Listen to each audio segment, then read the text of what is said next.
Hi everyone, my name is Eva. I'm a wellness executive wellness consultant, and welcome back to my channel. I have a really fun story to share with you, and we will be discussing the Roman Empire, and those are the years in between, the 400 years between the Old and the New Testament. But first of all, we're going to talk about an herb where I think it was God's magic, where I opened the book to, this is the book that I usually use on here, and it opened to the page of, the herb is called Angelica. And this past weekend, or may have been the weekend before, I think it was this past weekend, I'm getting my weeks confused because I feel like I just move from one thing to the next. And I met a person with the name Angel, and his sister's name is Angelica, and his other sister's name is Angelique, and his mother calls them her angels. So I'll discuss the herb that's called Angelica.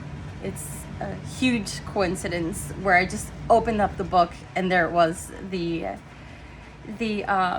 herb. And I'm sorry about the background noise. That's the AC going. It's very warm here and I don't feel like sweating on camera, so we're just gonna keep it on.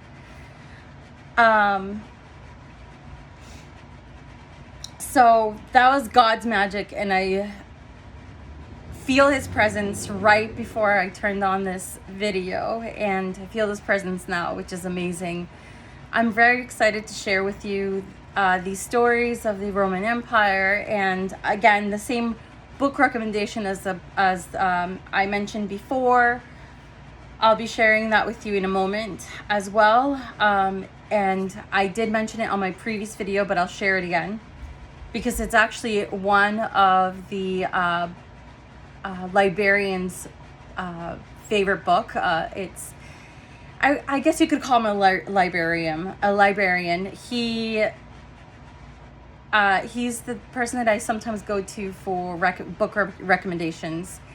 And actually, speaking of which, book recommendations, there's actually another book that I want to mention to you that's super interesting and fascinating that you may want to look into as well. And I actually had a dream about this name. The name that's in the title of this book. It's called Neptune's Fortune, and it's about a shipwreckage. We'll get into that as well. So we're going to talk about the herb. Then we will... I will have to give you a summary of the Roman Empire. And the best person I could think of that typically uses the Roman Empire as a backdrop is Ryan Holiday. And so I'll give you a summary of what Google shares so that you are not lost in the information that I share with you in the illustrated Bible. And then what I thought I would do also for fun is find a verse from the Bible. And then what I was thinking of doing is, if I'm not too tired after this, I will continue by praying the rosary. I have my rosary today here. So let's start. Okay, so I right now opened up the book, and this is the page that it opened to. This is God's magic. This herb is called Angelica.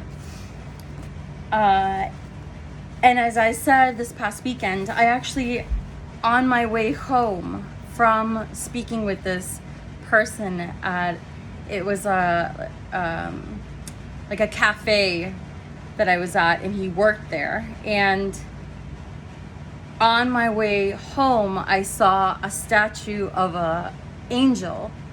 It was so strange because in the photo there's two, people call it orbs, but it's not an orb. I know for a fact it was raindrops, but it materialized into the picture as orbs. So let me see if I can find that picture.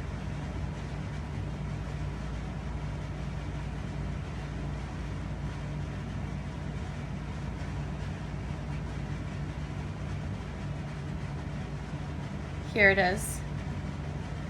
It was so fast because I was driving and we were slowing down, and then I looked to my left and I saw the angel, the stone angel, and it had wings, and it was so beautiful that it was so quick that I thought to myself, I just spoke with a person and his name is Angel.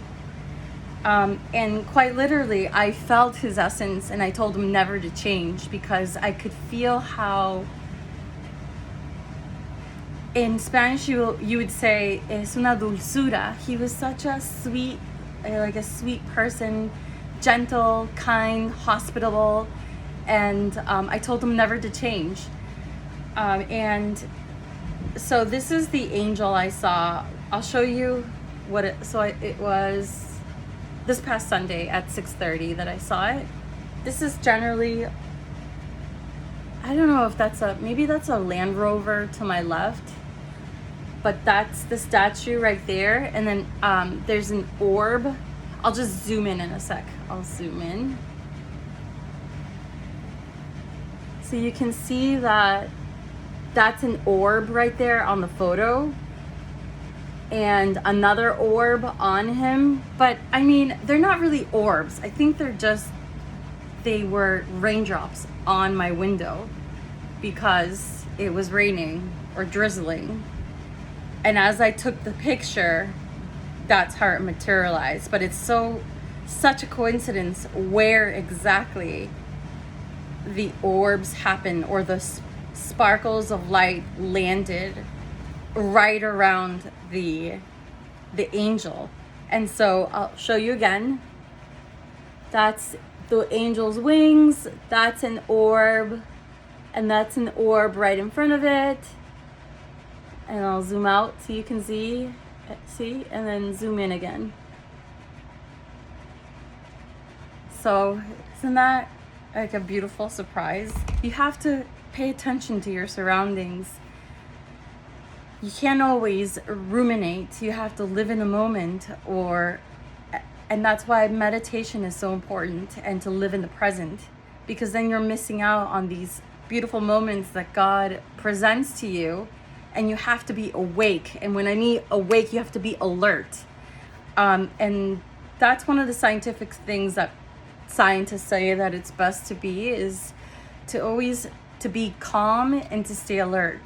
But I also think it's about having good, high energy, and to be ready to greet someone, or to be well rested. And so it's your responsibility to be well rested, to be well spoken, and to have good intentions always. That's what we're all here to do. Speaking of which, I wanted to mention also that for some reason, I don't know why she came to mind, but I really love watching Blossom. I call her Blossom because I don't know how to pronounce her name very well. She has a PhD. Mayim Bialik, Dr. Mayim Bialik. And she recently had a person who had a near-death experience, who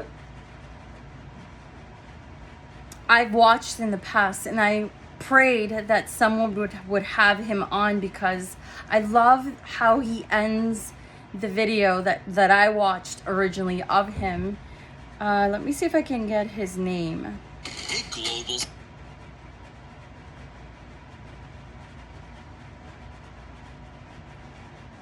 Oh, his name is Vincent Tolman, and he's written a book. But the way he ends the book, he mentions that he's with a guide, and all he sees is this futuristic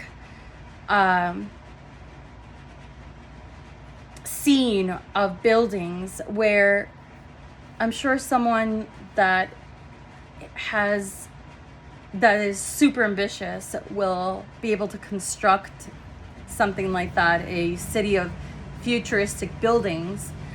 But he said that he's hopeful and that he knows that we have a good future that's coming, and that's what I want to continue to inspire for people to understand, that we have the power within to inspire each other.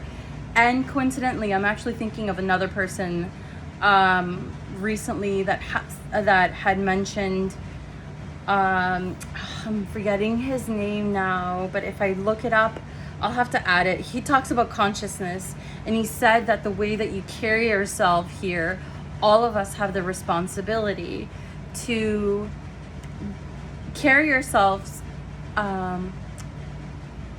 in a kind way, and then that there's a ripple effect to that where everybody starts to give to each other. And so if we all carry ourselves that way, that should be the mentality.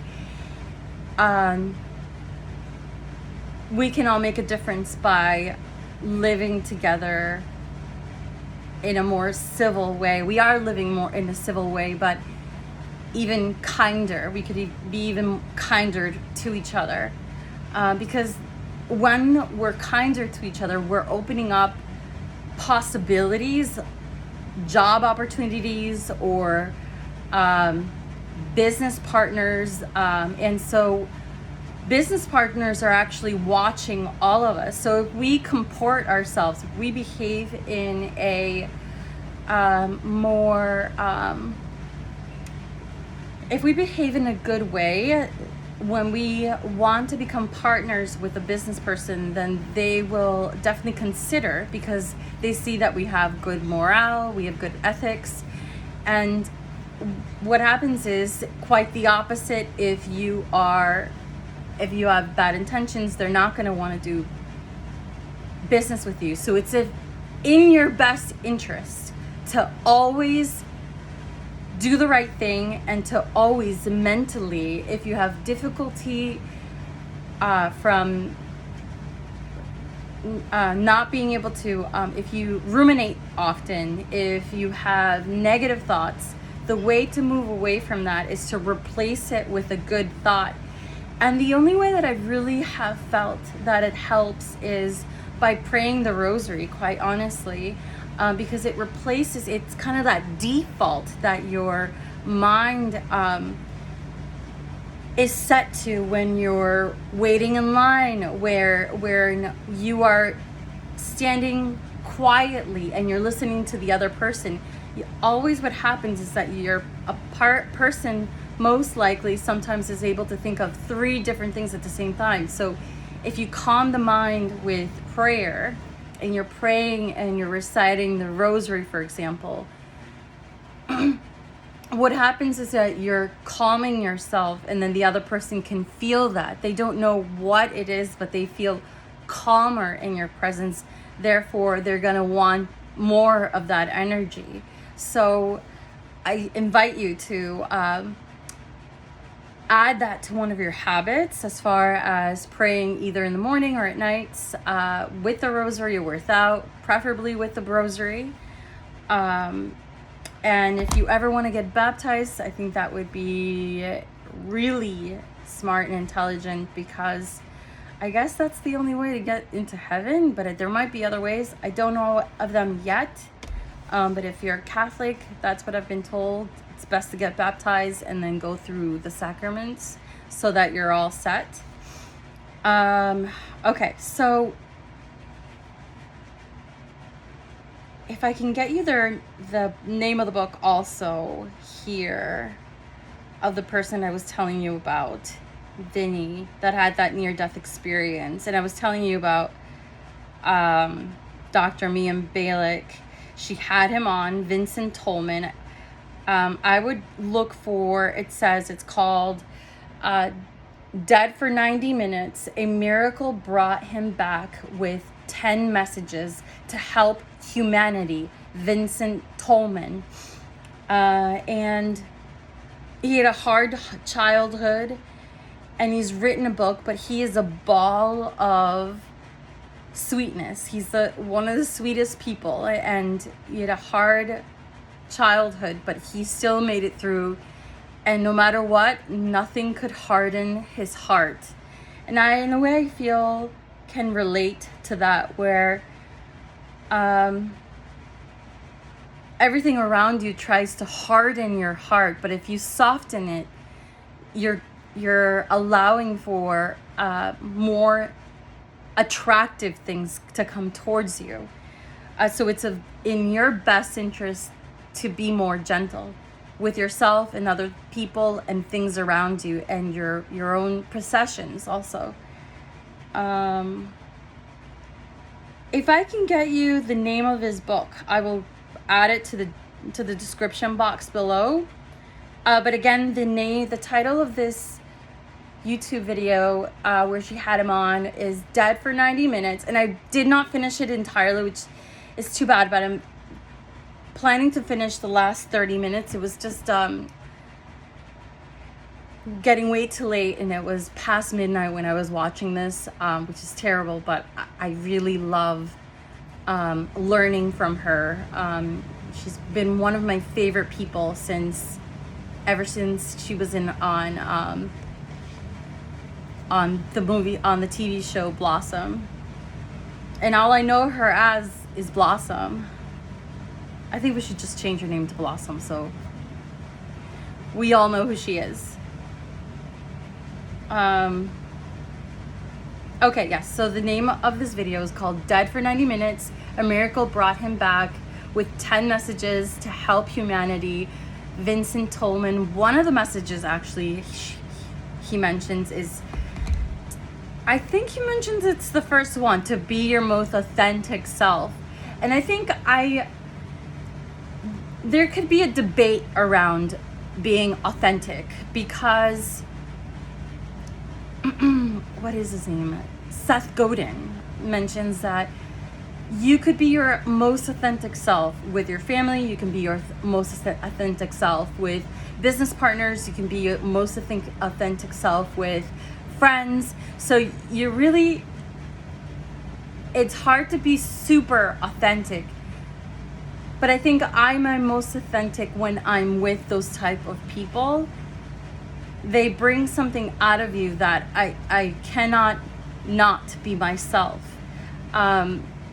So that's actually the first message that he talks about, that we're all supposed to be doing here, is be our most authentic self. And I think I found it. I always felt that I could help people right away. I've done it over and over with people that I met at the gym or through the years. I always have a sense of having good ideas and being able to push them forward so that their lives are improved if they listen to the advice. You should see it's like a 180 that they do a lot of the times. I've told you about Hope and Faith. They now have more than 50,000 subscribers on Instagram. And you may want to watch previous videos here that I told you about Faith and Hope, who are twins that I met. And there's been other people, like a dance instructor, where I told her, you have enough followers, best thing to do is to teach online. And sure enough, she did that and was prosperous after that. She was able to teach people online, and her brother helped her with that business. And now that's what she does. She teaches in person and online, and doing well for herself. I really feel happy that I'm able to give good advice, and and I think it suits me well with my personality and my Myers-Briggs personality that I've taken before. That's why I've chosen this title of being an executive wellness consultant. So I could go on and on about these things, but I wanted to share these stories with you because they're so fun and it's such a huge coincidence. Okay, so now we're going to get into this herb.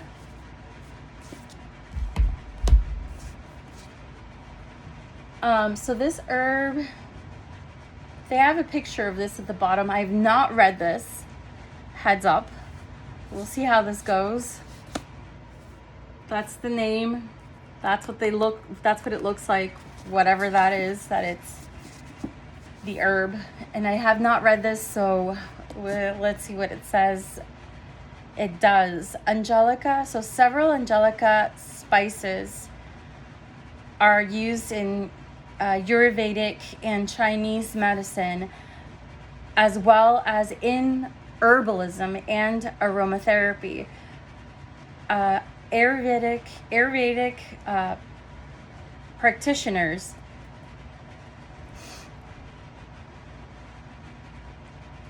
prescribe Angelica for arthritis, abdominal pains, and flu. In Chinese medicine, Angelica is used to treat patterns of blood deficiency. So that's really interesting too. It says its properties are heating, moisturizing, it's a stimulant, tonic, and strengthens digestion, and it's antibacterial. Let's see. It says these spices are expectorant, which may help cold, flu, and bronchitis. Let's see. It says for stomach ache, massage a few drops of blended Angelica oil around the abdomen.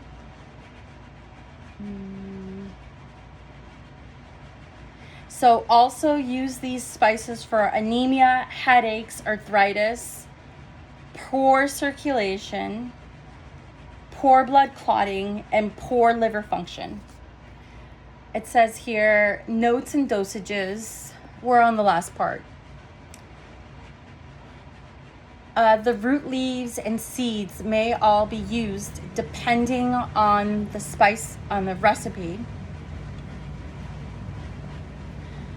These herbs can be taken as an inhalant, as nose drops in a vaporizer, or as a tea tincture, massage oil. In herbalism, the root alone is used. It should be dug up in the fall of the plant's first year, dried quickly, and stored in a airtight container. It will retain its medicinal properties for several years. Angelica root and seeds are used to produce essential oils, which has a musky, sweet, woody scent.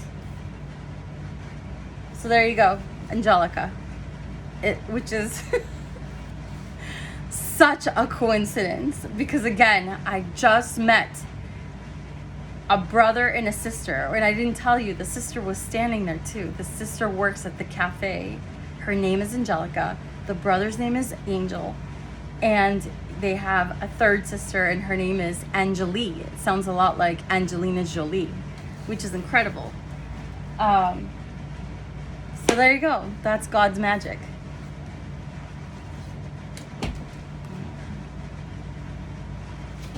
Okay, so before we get into the Roman Empire, what am I going to do? I think what we'll do first is, this is the NRSV Holy Bible that the Catholics use. which literally means that scholars have translated it from whatever language it was written in.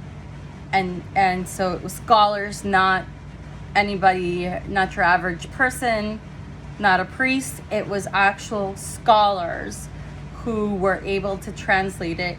And so that's why it's the New Revised Standard Version, which I like using.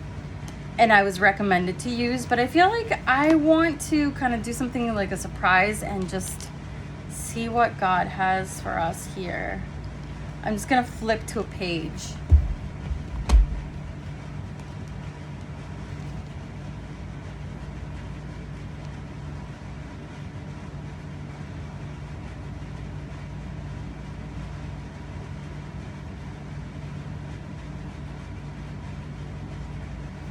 We're going to flip to another page. We're only looking for positive messages.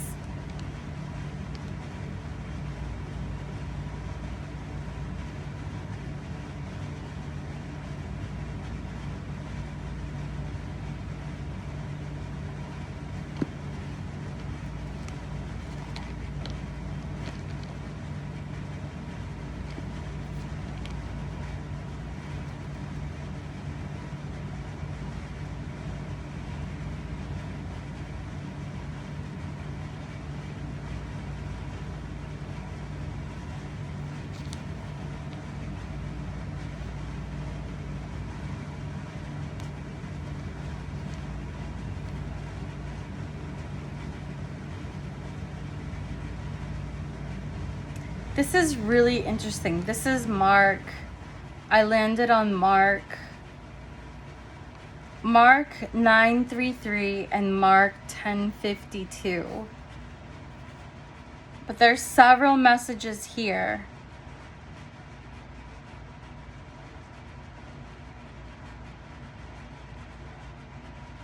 I'm only going to focus on the positive ones because I think that's what we all need. It says, Jesus blesses little children. That is Mark 9:13. And then there's the rich man. That's Mark 9:17. Then it says,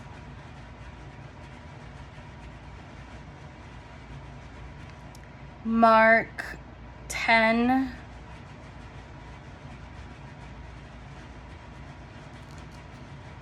Sorry, this is Mark 10:13. Jesus blesses little children. Mark 10:17. The rich man. Mark 10. The request of James and John. That's Mark 10:35.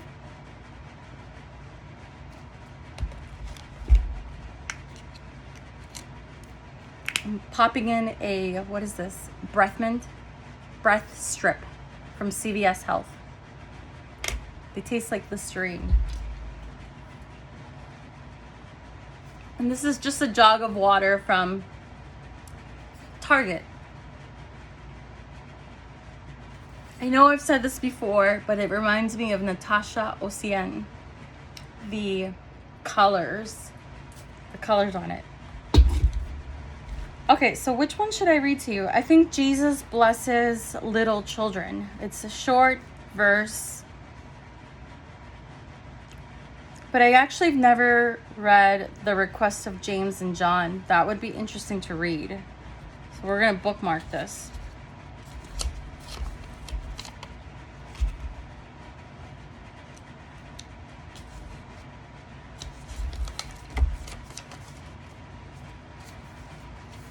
Okay, so Jesus blesses little children.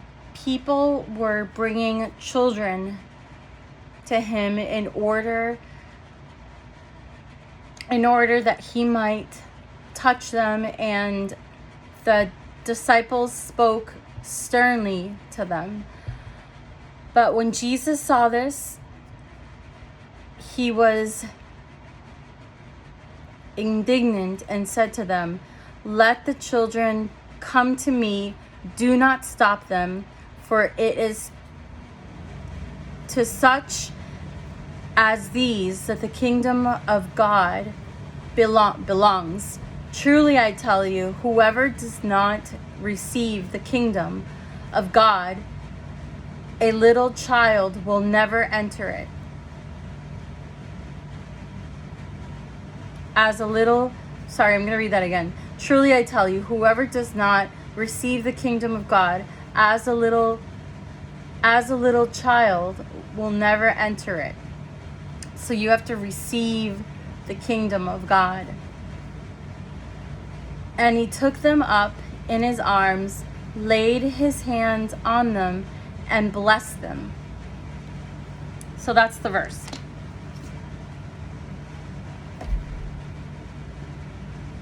I wanted to share that with you as a surprise, that I was reading a verse from the Bible. And I just remembered that I didn't finish telling you about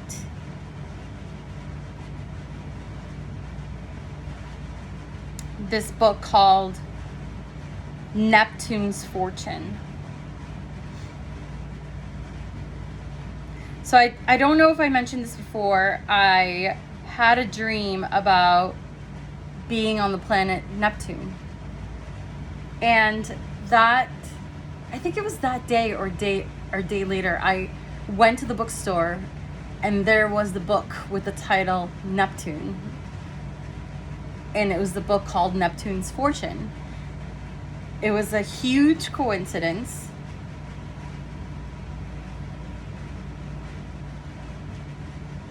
And then I got curious about the book, and so I watched a interview with the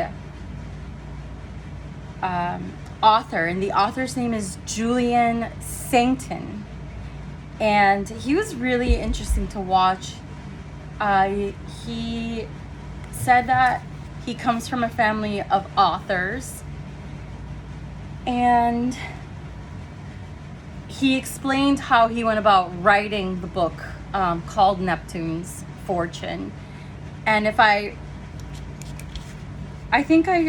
what I'll do is also share with you the video so you can watch it for yourself. It's a really interesting discussion between him and the person interviewing him. The person interviewing him, I thought, was from Hollywood somewhere, but Julian stays very well composed and very well spoken about his family's background, where he comes from, how he got inspired to write the book, how he interviewed the 81-year-old to tell him about the book, or to tell him about the stories for the book. And I smile because it's so fascinating how this, it's based on a Cuban who was born in Brooklyn. And the book is about a shipwreckage.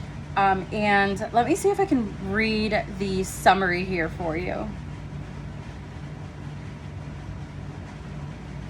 I love the cover. The cover is so interesting of the book. It's got yellows, oranges, and blues. And so it's an interesting story.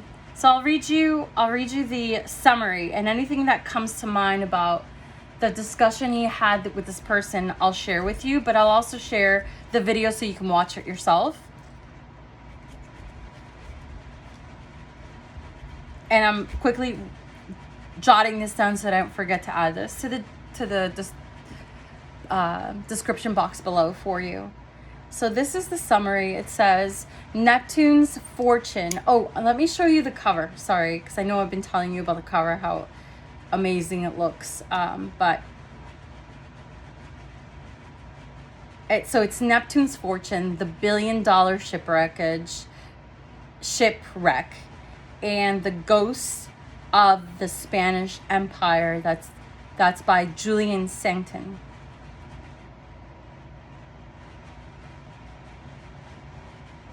And I'm sure you could go hop on over to Barnes & Noble and find it, or order it on Amazon. So this is what it has for the summary as far as the book description. Neptune's Fortune Neptune's Fortune by Julian Sancton is a non-fiction book about the legendary Spanish galleon San Jose, which sank off the coast of Colombia in 1708. In my not opinion, but in my understanding, is that the ship actually belonged to the British, I believe, is what he mentions in the interview. So let me just continue. It says here, so Neptune's Fortune by Julian Sancton is a nonfiction book about the legendary Spanish galleon San Jose, which sank off the coast of Colombia in 1708 with over $1 billion in treasure, and the decades-long obsessive quest by archaeologist Roger Dooley to find it. So the name of the Cuban, his name is Roger Dooley, and he was interviewed by Julian Sancton when he was 81 years old, so just recently, within the last, 4 or 5 years.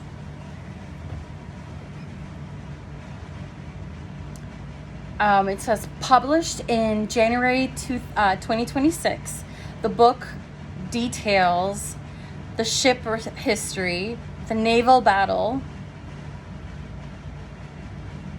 Sorry, I'm going to read that again. So yes, published in January 2026, the book details the ship's history, the naval battle, the treasure hunt.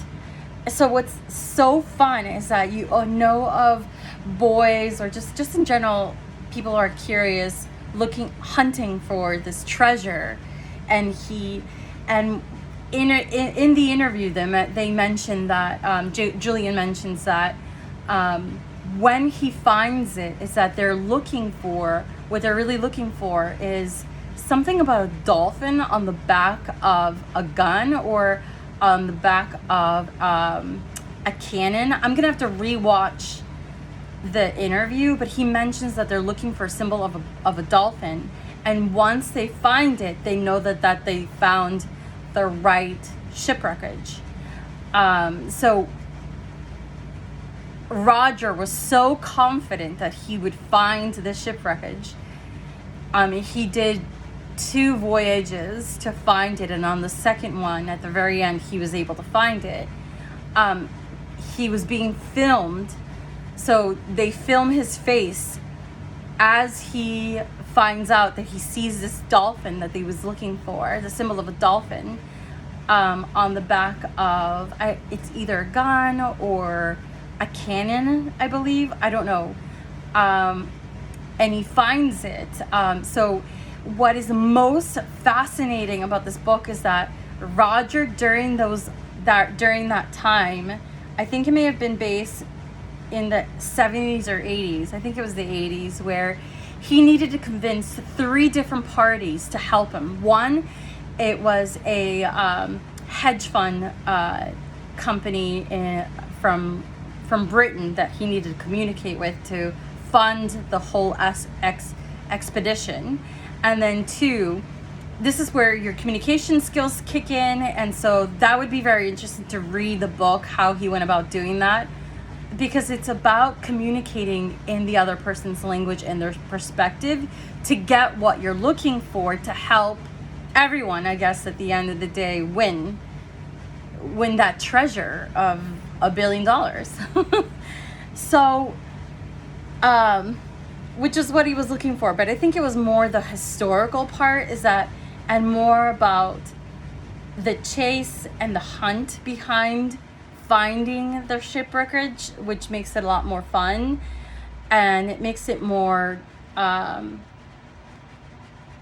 guess, I don't know if the right word is juvenile.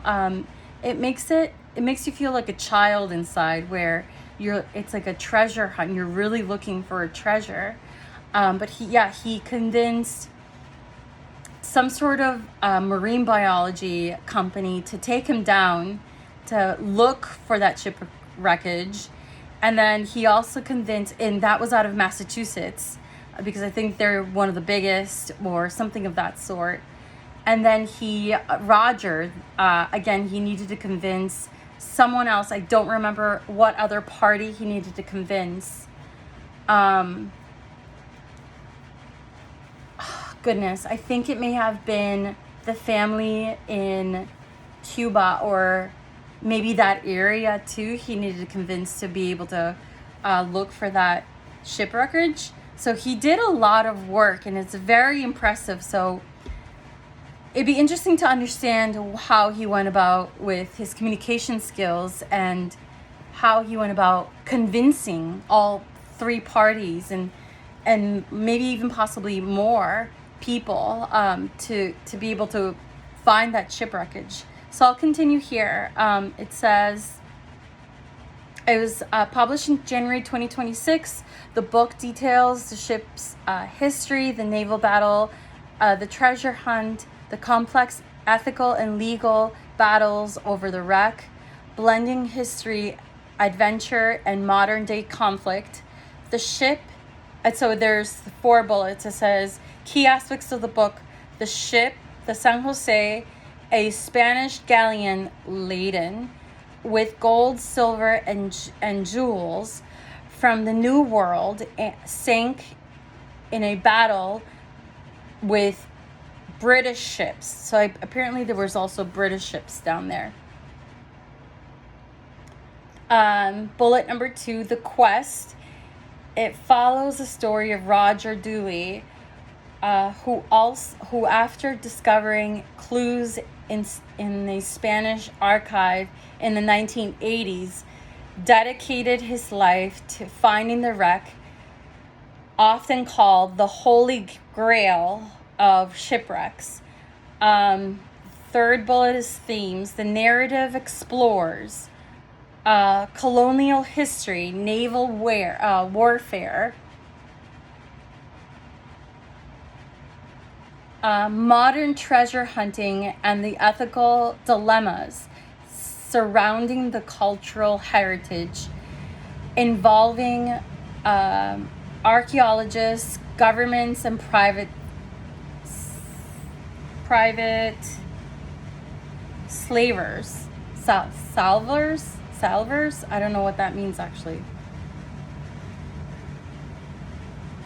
Salvers is a person engaged in salvage of a ship or items lost at sea. So the final bullet here says its style. Sancton, the author of Madhouse, at the end of the earth, delivers a riveting and roll-licking tale with extensive research and a journalist's eye for detail. So again, what's so fascinating is such a coincidence that, again, I had a dream about being on the planet Neptune, and within 2 days I think, I end up finding a book title that has the title Neptune. And honestly, I don't think about Neptune ever. It may have been once that I was babysitting a little boy, and he had a little display with all the planets on there, and Neptune was on there. But honestly, I think it went into my subconscious because I don't really do research on the planets, so it was such a sweet coincidence. Okay, so moving right along to the story of Rome and its empire. Oh, so before we get into the story that I'll be reading to you from the Illustrated Bible,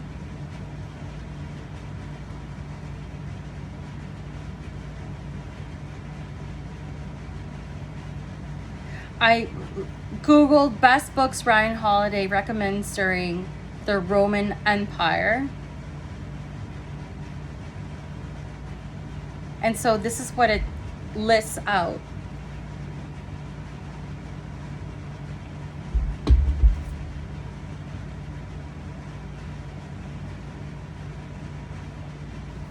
It says, when it comes to the Roman Empire, best-selling author, modern Stoic Ryan Holiday frequently recommends the foundational text written by the Roman Stoics themselves, as well as modern biographies that explore what life was like during this period. His top recommended books written during the Roman Empire includes Meditations by Marcus Aurelius, that's Holiday's ultimate book recommendation written directly by the Roman Emperor. The private journals serve as a personal guide to resilience and leadership. Holiday particularly champions the Gregory Hayes translation for its modern readability.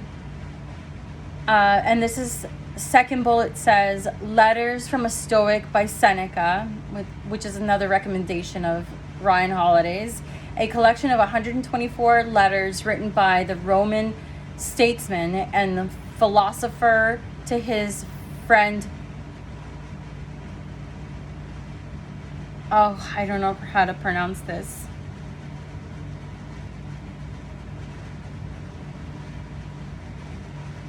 Lucius. Holiday recommends this text for its deeply practical advice on mastering the one's emotions, dealing with failure, and finding inner peace. Third bullet is the Discourses of Epictetus, notes taken by a student from the Lectures of Epictetus, a former slave who became one of Rome's most influential philosopher. Holiday often points to Epictetus as the master of the dichotomy of control. Fourth bullet says Memoirs of Hadrian by Marguerite Youngsener. I may have to write these in the description box below because I don't know how to pronounce these very well. While not an ancient text, this is one of Holiday's favorite historical fiction novels, written by the perspective of Emperor Hadrian, and it's structured as a long, somber, and deeply moving letter of advice to a young Marcus Aurelius, who would eventually succeed him. Last bullet says How to Think Like a Roman Emperor by Donald Robertson, a highly recommended modern biography. Holiday praises this book for putting the reader in the shoes of Marcus Aurelius, detailing how the most powerful man in the world stayed sane and led through enormous challenges. So those are other book recommendations to get a better understanding of the Roman Empire. But not only that, I was spending time with that guy from the bookstore, and I picked up this book because I recently got this book, and I asked him because I was so curious, because I'd seen this book cover on my way passing through on a layover in Denver, and in Denver I saw this book title and I thought it was a brand new book, but apparently this book it was published in 2015, and he said he loves this book. He wished he had someone to teach him the information that was in this book, but he absolutely loves this book. And I've heard recently, actually, on the radio, on NPR, she was mentioned recently again. I think she has another book out right now, but I guess this would be a good book where I could definitely get through on a long flight to Hawaii or something, or or a long flight to Alaska, one of the two. But this is, I was so happy to hear him say that this is one of his favorite books, and it's the SPQR, A History of Ancient Rome by Mary Beard. This is the book, SPQR, A History of Ancient Rome by Mary Beard. And again, she was recently on the radio, and I would highly recommend you go out and get this. It has a lot of visuals inside that will give you a better picture of that time, and it also has a timeline so that you don't get absolutely lost. So I really love when books have this a timeline, so you can, it'll guide you. And there's another timeline on here that they used to use at school that looks a little bit like an org chart. If I can find it here. Oh, here it is. Something like that. So that you don't get absolutely lost on all these characters. And at the top it says Julius Caesar. So yes, I would go out and get this. Okay, so moving right along, I wanted to share everything up front because now we're only going to focus on the story that is in the Illustrated Bible. And then we're going to wrap up. I was going to pray the rosary, and I think I might. It shouldn't take too long. I'm still debating whether or not to do one or the other. There's 2 prayer guides that I have here, but we'll get to that on the next video tonight. So as far as visuals I have here, it says Goddess of Victory. To Romans, the spirit of military victory was a winged goddess shown here holding a crown of laurel leaves, a symbol of victory.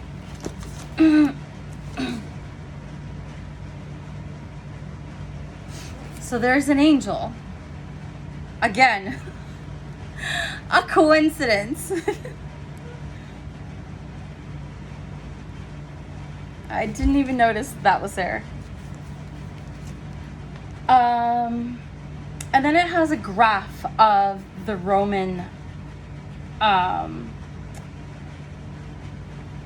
expansion, and it'll show you where they were. Mostly the darker green it is, the more of the Roman territory there is, but they were able to take up a lot of territory across. And shows here, so what it says here, it says 240 to 260 before Christ, BC. In less than 200 years, Rome expanded its territory to include the Hispania and Gallia, parts of Germania, Illyria, North Africa, and much of Asia Minor. Judea became a Roman client kingdom in 37 BC. So the richer in green it is, that there's more presence of the Romans there, and so expanded all the way across, all the way to Asia Minor. That's Italy. Okay, so we're gonna try and get through this whole thing tonight.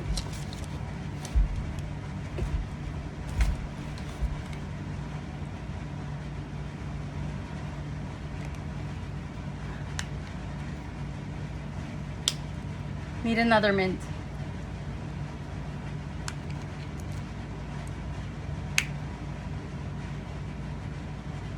It's a breath strip.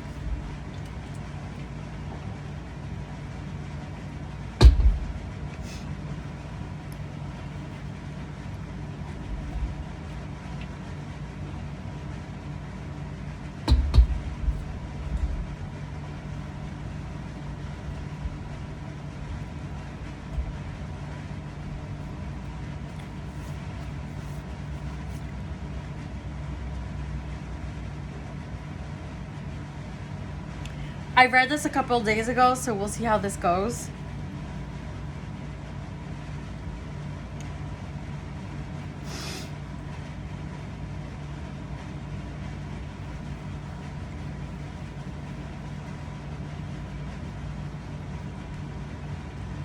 I just need a minute because I was speaking the last 55 minutes.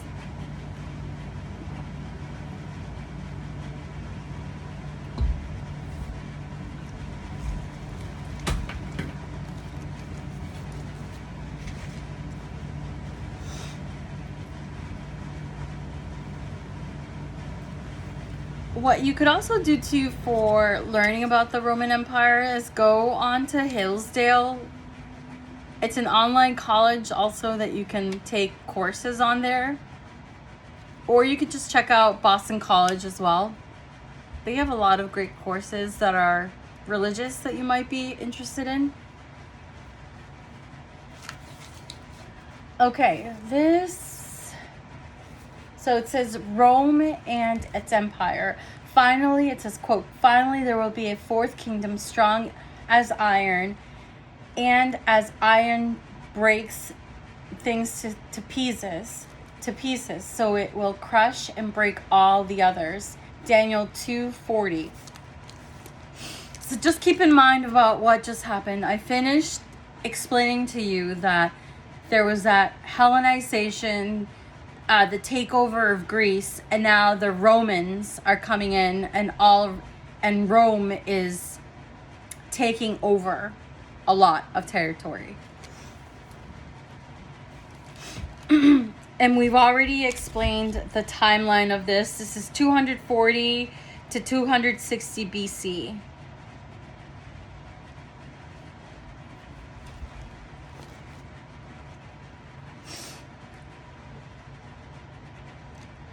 From its foundation, sorry, one sec, just gonna flip my phone over so it's not distracting. From its foundation in the 8th century BC, the city of Rome fought to increase its influence over other cities and gain new territory in Italy through political alliance and military might.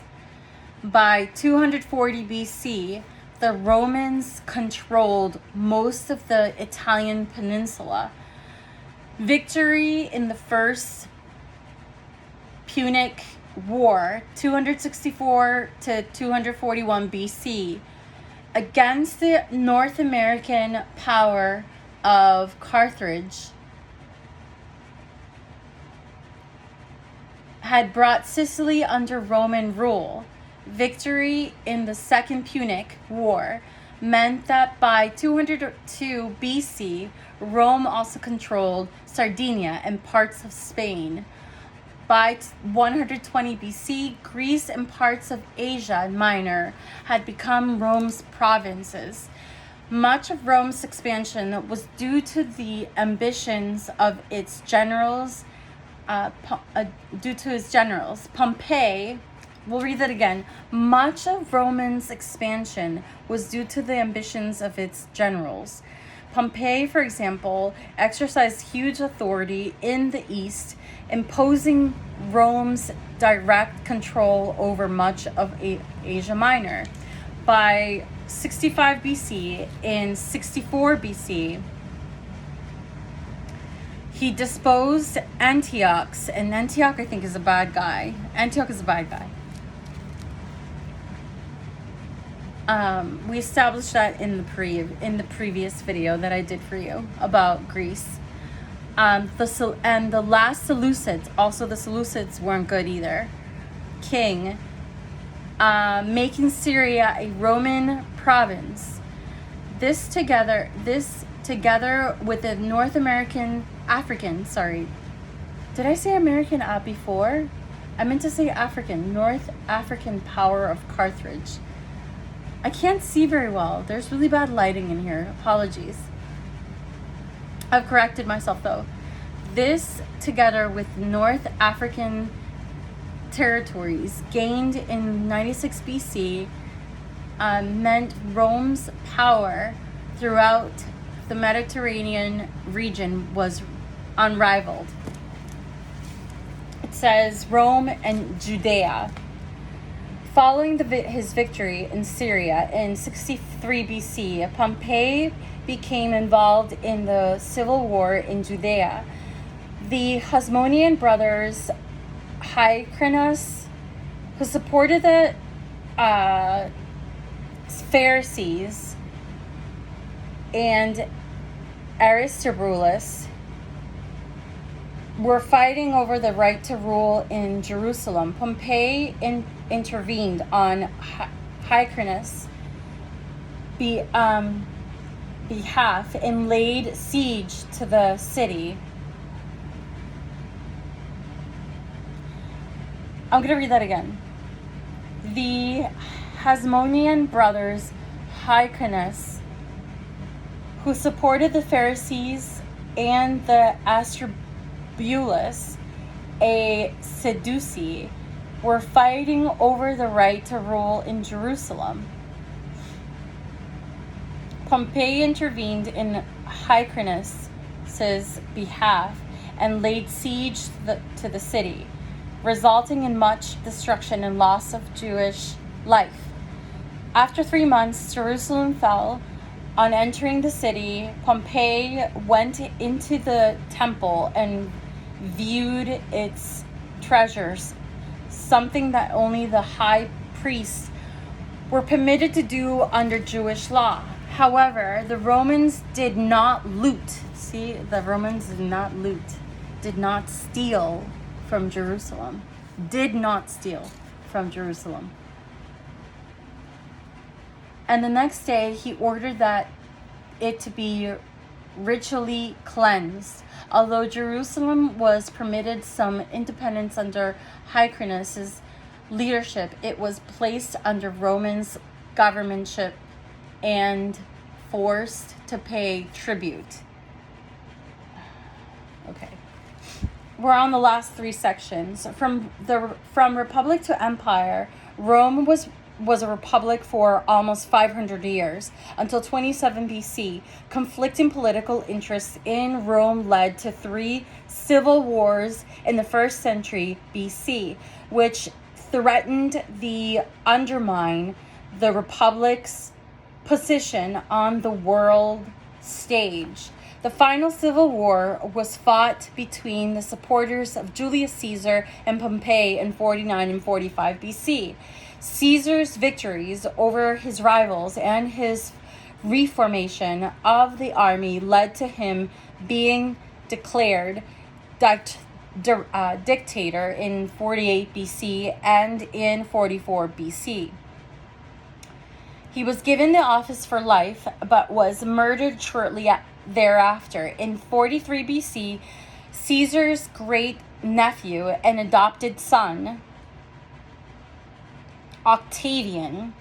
We talked about this. We talked about Octavian with Jeff Cavins. He was interviewed by Father Mike Schmidt.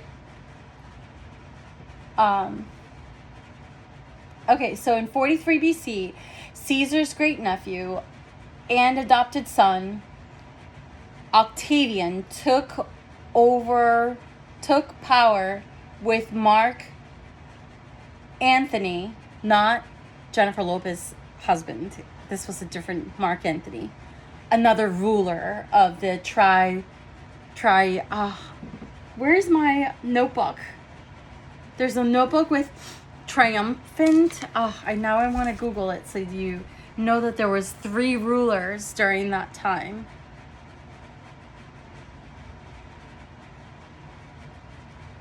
Hi J-Lo, if you're watching. Yeah, it's so funny that Jeff Cavins makes the same joke about Mark Antony's name coming up, but it's actually a ruler during that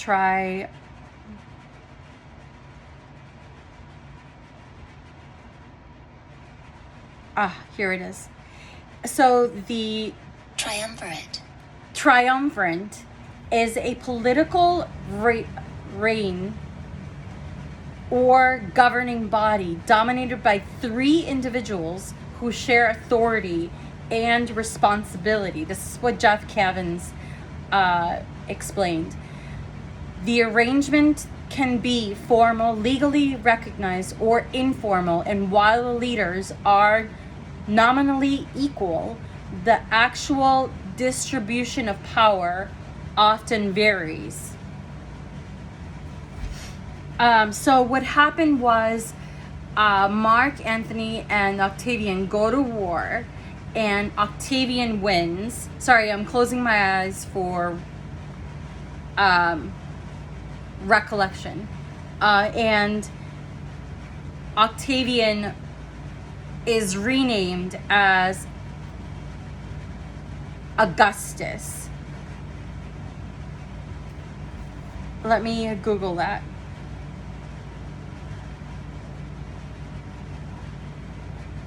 Augustus Caesar, I think his name is. Yeah, Augustus Caesar. So he's renamed as Augustus Caesar. He was originally Octavian.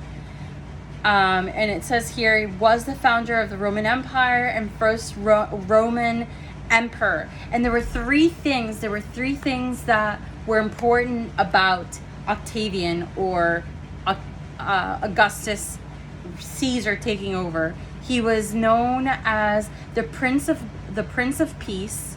He was known as the Son of God because Julius Caesar saw himself as a god. And thirdly, oh goodness, what was the third thing?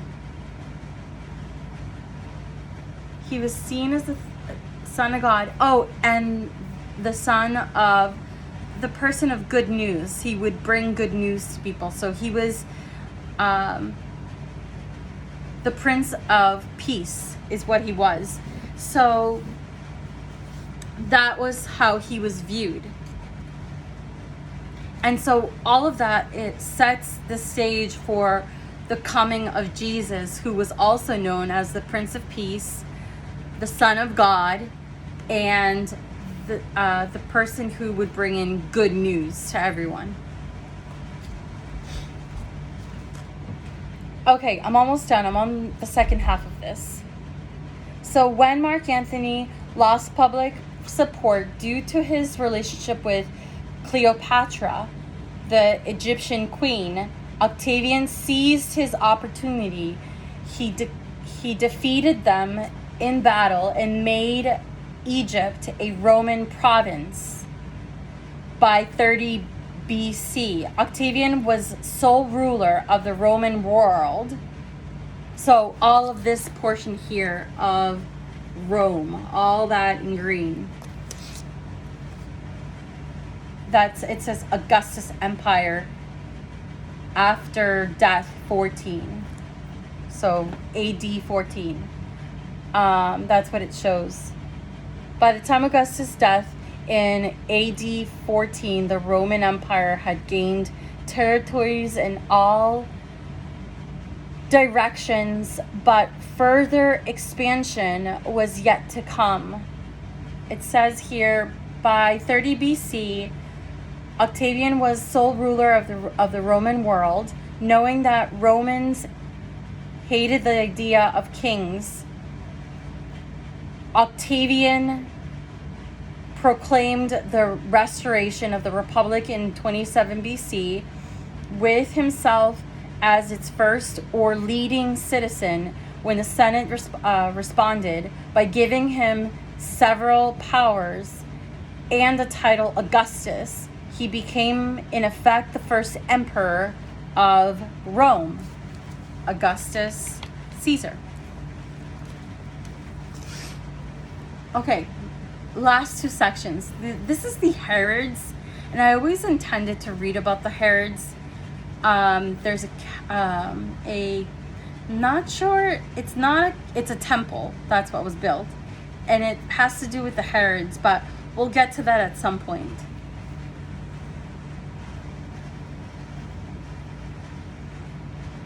This is a really hard section to read, but the very last section is the Roman Empire, and then we're done. So we're creeping on the very ending here. The Herods. Alexander Jannaeus, a member of Hasmonean dynasty, and king of Judea from 103 to 76 BC, had originally appointed Herod Antipater governor of the region Idumea during the brief time of territorial expansion that Hasmoneans enjoyed, when the rivalry between Hyrcanus II and Artobulus II erupted. Antipater took Hyrcanus' side. Some years later, in 47 BC, Julius Caesar granted Antipater Roman citizenship, expanded. Oh, sorry, just one sec. It says low battery. I have to plug this in or it's gonna die on me. One sec.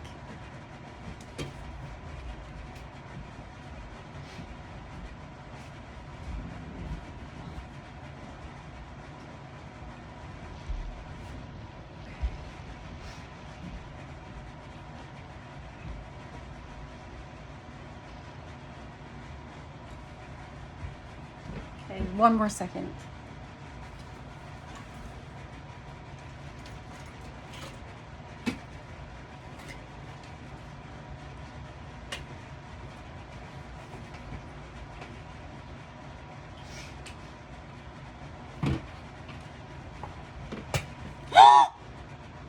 Oh my gosh, something just sparked, but I don't know what that was. Maybe because I stepped on it. That was so strange. I actually have to throw this out at some point or it's gonna cause something bad here. Just give me a minute.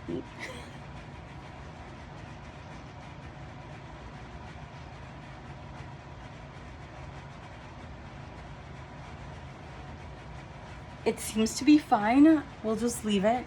We're just about done. It's actually, there's a bad smell, so I might have to cut this short, unfortunately. It literally just sparked because I stepped on it. There was like a bad spark. There was a bad spark. There wasn't like a bad spark. There was a spark.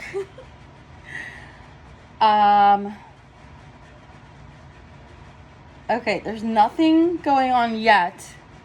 So I think we should be okay. It'll literally turn off that light, which I need. So we'll just finish this up as soon as possible and then we're just gonna cut this short.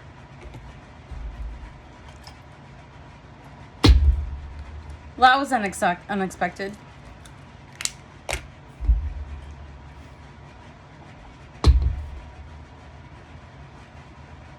That's never happened. That's why I keep looking down on it. It was the outlet that sparked and it's plugged into the lamp that I stepped on accidentally and it caused a spark and now there's a smell. All right, let's just finish. But we're gonna keep an eye on this. All right. All right, where were we? Julius Caesar granted Antipater citizenship, exempted him from taxation, and made him governor of Judea. He, in turn, appointed his sons Faisal and Herod the Great as governors of Jerusalem and Galilee, respectively. When the Parthians conquered Jerusalem in 40 BC, Herod escaped to Rome. 3 years later, the Romans retook the city and Herod was confirmed as king of Judea, making Judea a Roman client kingdom and bringing the Hasmonean dynasty to a close. Herod and the Great reigned as a tyrant in Jerusalem for 33 years until his death. His cruelty, his lack of pure Jewish blood, and his favoritism towards Greek culture, reflected in his many building projects, meant that Jews were never at ease with him. After his death, Herod's territory was divided between his three sons. Archelaus became ruler of Idumea, Judah, and Samaria. Herod Antipas became ruler of Galilee, and Perea, and Philip ruled Trachinitis. These words are so strange to pronounce. And other outlying territories. Okay, we're on the last portion. Roman power.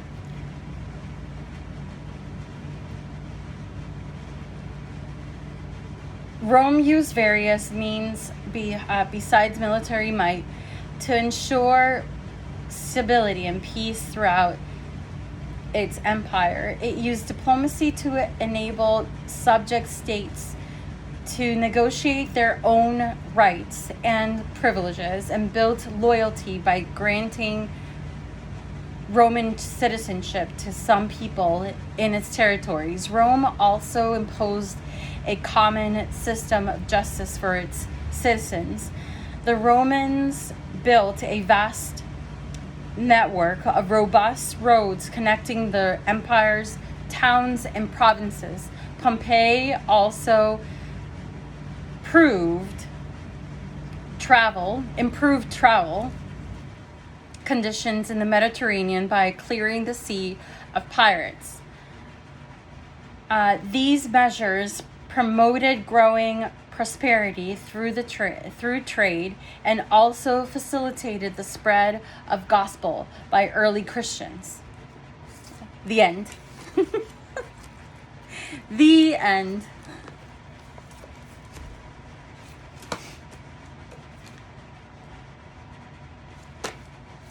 I was just looking at the page number. That was really scary. Again, the plug that I have in what the lamp is plugged into is an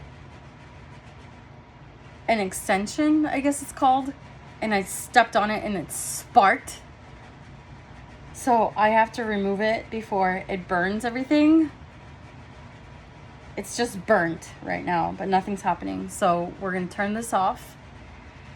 We're going to pray still, but we're only going to use one light because that's not going to stop me. I have to pray. And I have to decide whether or not to pray this with the Virgin Fatima or the other prayer, which I don't know where I put. So maybe this is the guy that we're going to be focusing on. I literally just had it and I don't know where I put it, but it's here somewhere. We'll find it. Okay, so thank you for watching. This was fun. We'll do this again differently without the sparks in the background. Share this with anyone that you think might find this interesting, helpful, inspiring, anyone that might find this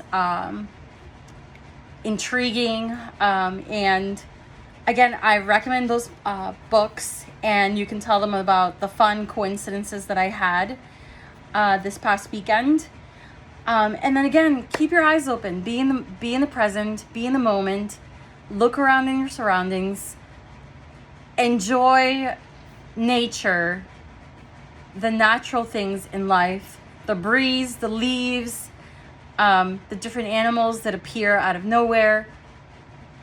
Pay attention. There's always a message. Thank you for watching. I appreciate your presence, and I hope you have a great rest of your day.